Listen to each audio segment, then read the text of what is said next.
والسلام۔ محترم حاضرین، دینی بھائیوں، بزرگوں اور ساتھیوں، پیارے بچوں، اللہ تعالیٰ کا بے انتہا شکر احسان ہے کہ اللہ تعالیٰ نے ہمیں اور آپ کو جمعہ جس کی اہم عبادت کے لیے یہاں جمع ہونے کا موقع عنایت فرمایا۔ ہزارہ درود و سلام ہو تمام انبیاء کرام پر، بالخصوص نبی اعظم حضرت محمد صلی اللہ علیہ وسلم کی ذات کے اقدس پر کہ جن کی انتھک کوششوں اور محنتوں سے یہ دین، یہ اسلام، یہ مراسم عبودیت، صحیح غلط کی تمیز، ساری چیزیں ہمیں نصیب ہوئی ہیں، جس پر ہم عمل کر کے دنیا میں بھی کامیاب اور فائز مرام ہو سکتے ہیں اور آخرت میں۔ حضرات، گزشتہ جمعہ پردہ کے موضوع پر چند باتیں گوش گزار کی گئی تھی۔ یہ جو بے پردگی ہے، یہ دراصل بے حیائی کا شاخسانہ ہے، نتیجہ ہے۔ اور بے حیائی کا عالم یہ ہے کہ اب اس کے لیے عالمی پیمانے پر دن بھی بنائے جاتے ہیں۔ ہر بے حیا آدمی کو آزاد خیال تصور کیا جاتا ہے، بے باک مانا جاتا ہے، دلیر مانا جاتا ہے، اور با حیا آدمی کو نکو سمجھا جاتا ہے، غیر سوشل سمجھا جاتا ہے، غیر سماجی سمجھا جاتا ہے۔ یہ زمانے کا تصور ہے لوگوں کو دیکھنے سمجھنے کا کہ چیزیں بالکل الٹ رہی ہیں، تصورات بالکل الٹ رہے ہیں۔ یہ بہت ہی افسوس کی بات ہے۔ تو ہم لوگ بے حیائی کے دور میں جی رہے ہیں۔ اگر یہ بات کہی جائے تو کوئی غلط بات نہیں ہوگی۔ بے حیائی شباب پر ہے، اور بے حیائی کو فروغ دینے کے لیے، بے حیائی کو رواج دینے کے لیے بے حیائی کے جو علمبردار لوگ ہیں وہ اس کی تائید میں کوششیں کر رہے ہیں، مہم چلا رہے ہیں، جدوجہد کر رہے ہیں۔ جن لوگوں کو، جو لوگ باحیا ہیں، جنہیں حیا کا علمبردار ہونا چاہیے، وہ لوگ یقیناً اپنے آپ کو تو باحیا رکھنے میں کہہ سکتے ہیں کامیاب ہے، لیکن سماج کو باحیا کرنے میں وہ ایک طرح سے ناکام ہے، اپنی کھولوں میں بند ہے۔ یہ حیا جس کے بارے میں اللہ کے رسول صلی اللہ علیہ وسلم نے فرمایا کہ لِكُلِّ دِينٍ خُلُقٌ، ہر دین کا ایک اپنا خلق ہے، اور اسلام کا خلق جو ہے وہ الحیا ہے۔ ہر دین کی اپنی کچھ پہچان ہوتی ہے، کچھ شناخت ہوتی ہے، ان کے عادات و اطوار ہوتے ہیں، ان کے اخلاق ہوتے ہیں۔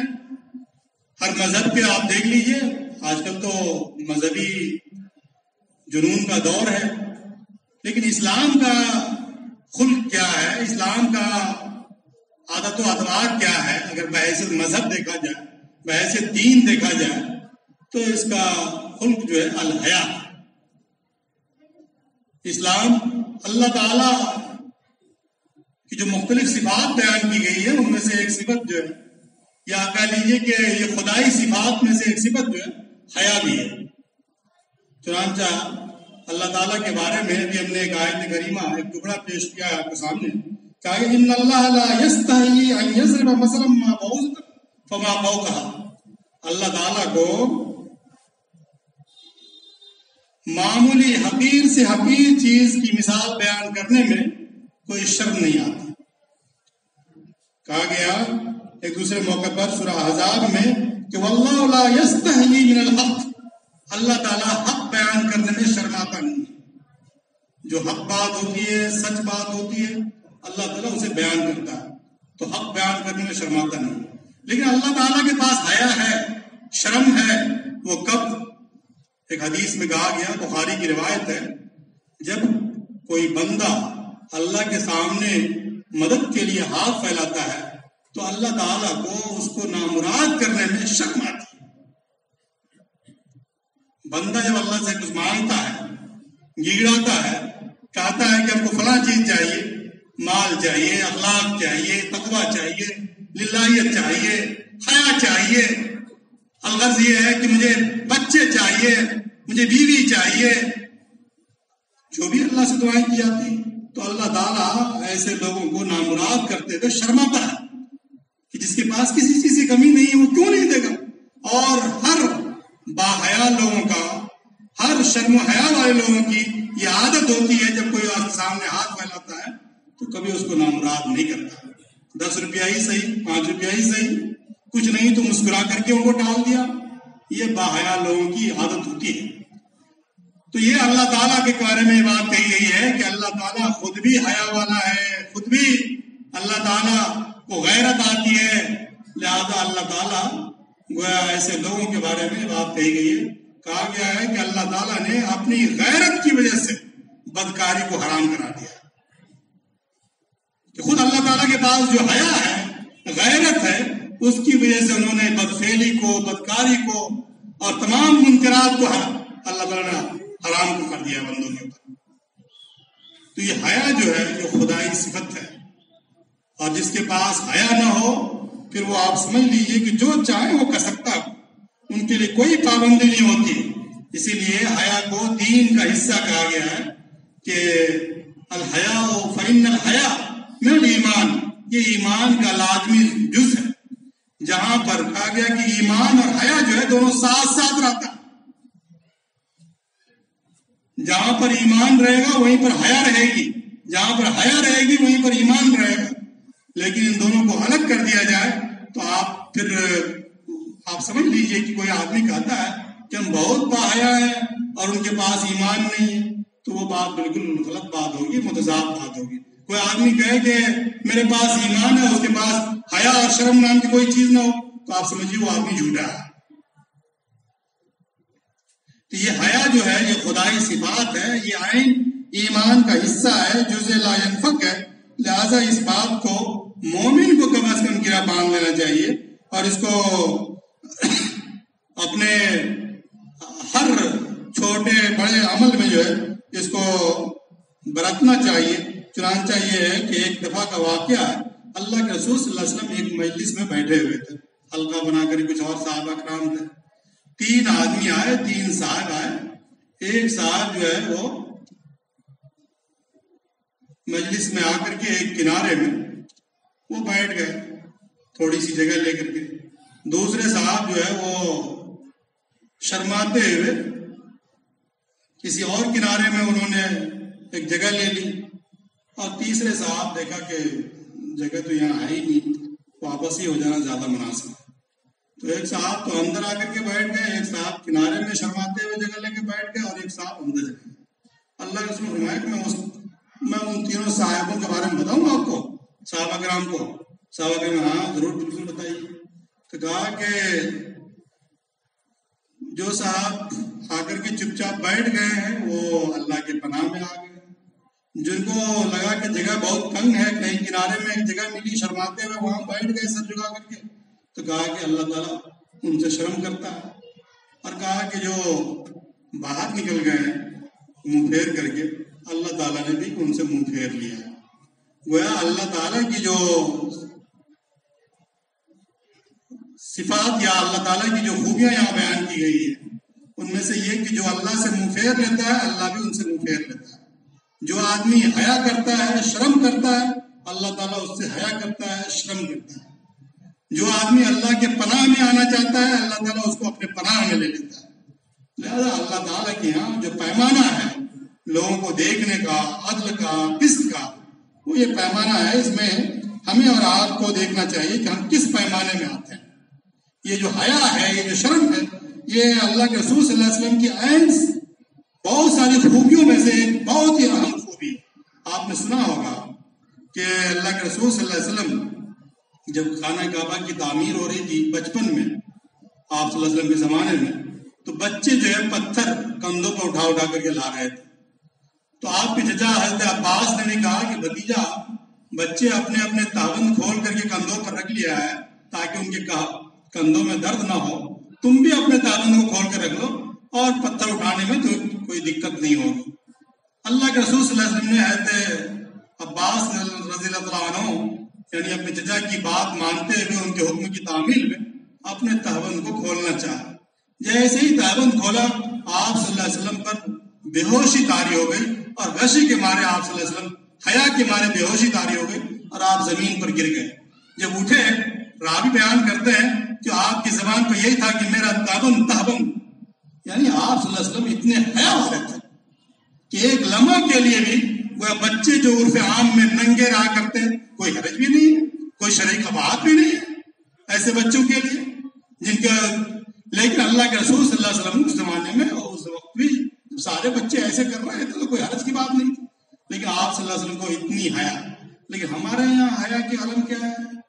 ابھی چلے جائیے اس گلی میں، یہی بغل میں گلی، اسی گلی سے گزریے آپ، بالکل مسلم لڑکے ہوتے ہیں، نوجوان ہیں، وہ لونگی اٹھاتے ہیں، کپڑے اٹھاتے ہیں، ایسے پیشاب کرنا شروع کر دیتے ہیں۔ بوڑھے جا رہے ہیں، بزرگ جا رہے ہیں، عورتیں جا رہی ہیں، کوئی مطلب نہیں ان کو۔ ہم نے خود اپنی آنکھوں سے دیکھا، آپ نے بھی دیکھا ہوگا۔ تو ہمارے یہاں اب جو ہے وہ نگاہوں کے اندر وہ حیا کا جو پانی ہے وہ بالکل نکل چکا۔ تو بے حیائی کے دور میں ہم لوگ جی رہے ہیں۔ بہت مشہور واقعہ ہے، آپ نے سنا ہوگا حضرت موسیٰ علیہ السلام کا۔ موسیٰ علیہ السلام جب مدین گئے تھے، مدین کے سفر پہ تھے، تو ظاہر سی بات ہے بے خانمہ بے گھر کے تھے، تو ایک جگہ پڑاؤ ڈالا اور وہاں پر دیکھا کہ کچھ لوگ جانور کو پانی پلا رہے ہیں، دو بچیاں جو ہے مارے شرم کے اپنے جانور کو پانی نہیں پلا پا رہی ہیں۔ تو حضرت موسیٰ علیہ السلام ان بچیوں کے پاس گئے، ان خواتین کے پاس گئے اور پوچھا کہ تمہارا کیا مسئلہ ہے؟ تو کہا کہ بات یہ ہے کہ ہمارے والدین، ہمارے والد صاحب بوڑھے ہیں اور وہ اپنے ہمارے جانوروں کے لیے چارہ پانی کا انتظام نہیں کر سکتے، لہٰذا ہم کو کرنا پڑتا ہے، لیکن یہ سب لڑکے یہاں پر نوجوان ہیں، ہم وہاں پر شرم کے مارے پانی جانور کو نہیں پلا سکتے۔ انہوں نے جانور کو پانی پلا دیا موسیٰ علیہ السلام۔ ظاہر سی بات ہے جانور کو پانی پلایا، مسافر کی طرح پھر بیٹھ گئے۔ بچیاں جا کر کے گھر میں انہوں نے بتایا ہوگا روزادے سفر کہ آج میرے ساتھ راستے میں ایسے ایسے ہوا اور ایک فلاں صاحب نوجوان کوئی تھے، انہوں نے میرے جانور کو پانی پلا دیا۔ ان کے والد صاحب نے کہا کہ جاؤ اس نوجوان کو بلا کے لاؤ۔ اپنی ایک بیٹی کو کہا کہ جاؤ اس نوجوان کو، ابھی کچھ تعریفیں کی ہوگی ان کی، کہا کہ ان کو جاؤ کو بلا کے لے آؤ۔ تو وہ بلانے کے لیے آئی تو قرآن نے جو الفاظ نقل کیا ان کے بارے میں وہ یہ کہا کہ ان میں سے ایک بچی یا ایک لڑکی آئی جو شرماتے ہوئے آئی، شرماتے ہوئے آئی وہ موسیٰ علیہ السلام کے پاس۔ گویا دیکھیے پردہ کیسا ہوگا نہیں ہوگا، گھونگھٹ کتنا ہوگا نہیں ہوگا، برقع ہوگا کہ نقاب ہوگا کہ اسکارف ہوگا، لیکن آنکھوں میں تو حیا ہونا ہی چاہیے، اور آدمی کو دیکھنے سے پتا چل جاتا ہے کہ ٹھیک ہے اس کے آنکھوں میں حیا ہے۔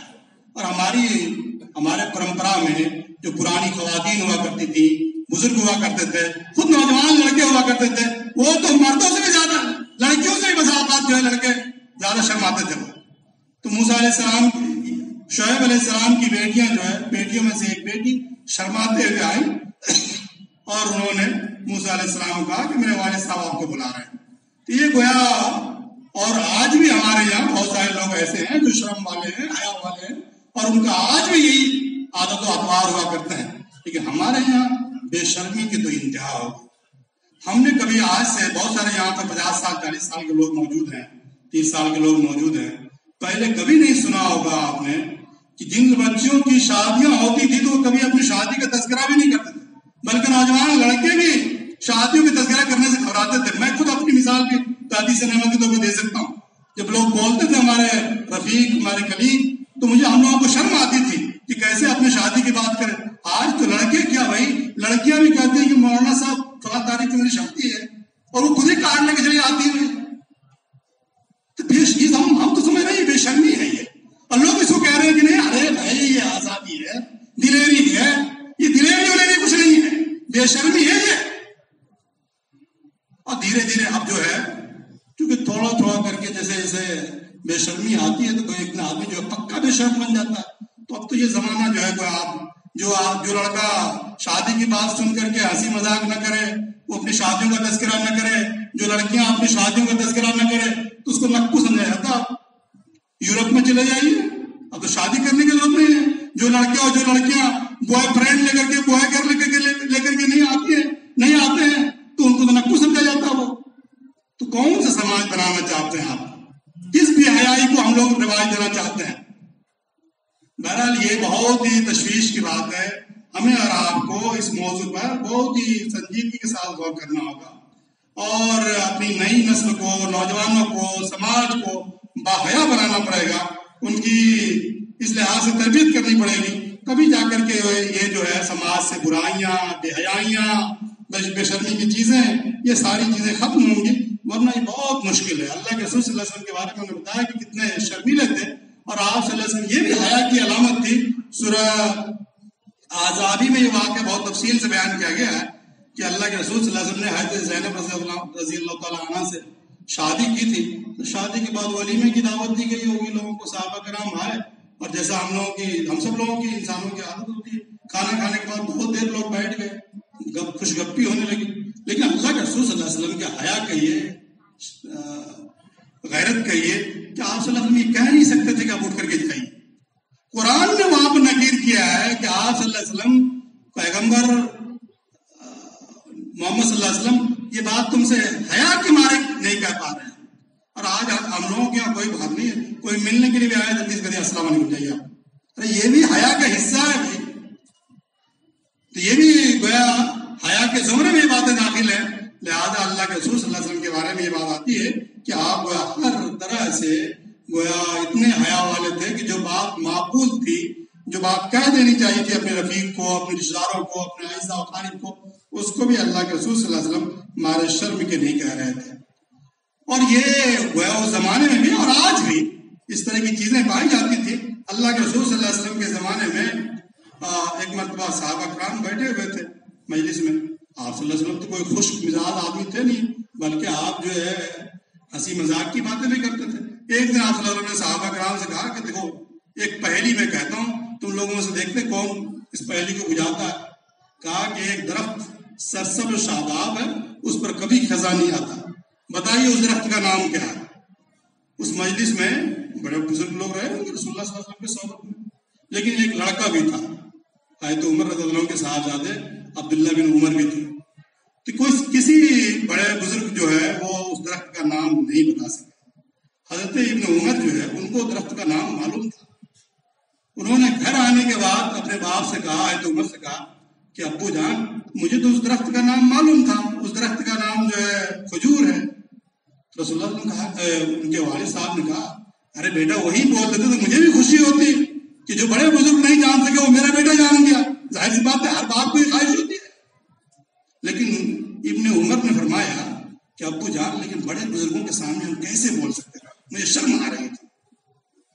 اور یہ عین نیچر ہے آج ہمارے زمانے کے بچوں کا, نوجوانوں کی, کہ آپ دیکھیں بڑے بزرگوں کے مجلس میں بیٹھتے ہیں, ٹپ ٹپ ٹپ ٹپ. ابھی بزرگ لوگ خاموشی ہے, وہ ٹپ ٹپ ٹپ ٹپ بولتے رہیں گے, وہ 2 قدم آگے بولیں گے آپ سے. وہ یہ بے شرمی ہے. یہ بزرگوں کے سامنے پہلے بڑے بچے جو آگے نہیں بڑھتے تھے, اب تو بچے, ہماری کمزوری ہے یہ, ہم بچوں کی کمزوری کیا کہہ سکتے ہیں, ہم نے ایسی چیزیں نہیں سکھائی.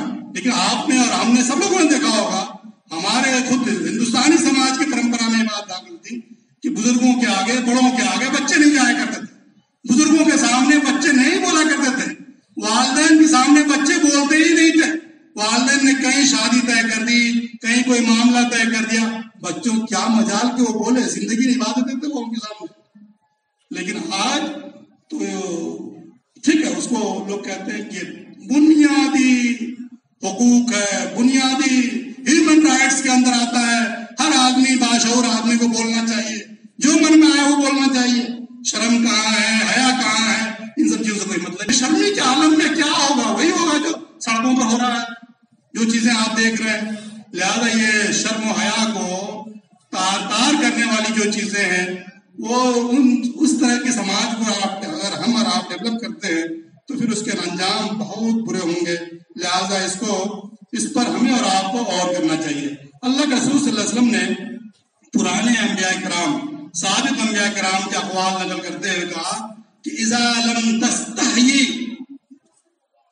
اذا لم تستحی کہ فصنا ما شئت، اذا لم تستحی فصنا ما شئت، جس آدمی کے اندر حیا نہ ہو وہ جو چاہے کرے گا۔ چنانچہ آپ دیکھیں جن لوگوں کے اندر حیا نہیں ہے، شرم نہیں ہے، وہ جو چاہتا ہے وہ کرتا ہے، گالم گلو، چوری، ڈکیتی، سینہ چوری، جو من میں آیا وہ ساری چیزیں جو جب آدمی کے پاس حیا ہی نہیں ہے تو جو چاہے گا وہ کرے گا، دھڑلے سے ساری چیزیں کرتا وہ، جو چیزیں بالکل سماج میں مایوس سمجھ جاتی تھی وہ ساری چیزیں ہو رہی ہیں، یہ صرف حیا نہ ہونے کی وجہ سے۔ جب آدمی کی آنکھوں میں حیا نہ ہو تو پھر وہ آپ سمجھ لیجیے جو چاہے گا وہ کرے گا۔ تو یہ حیا جو ہے بہت ہی قیمتی شے ہے، یہ کہا گیا کہ یہ دین کا حصہ ہے، ایمان کا جز ہے۔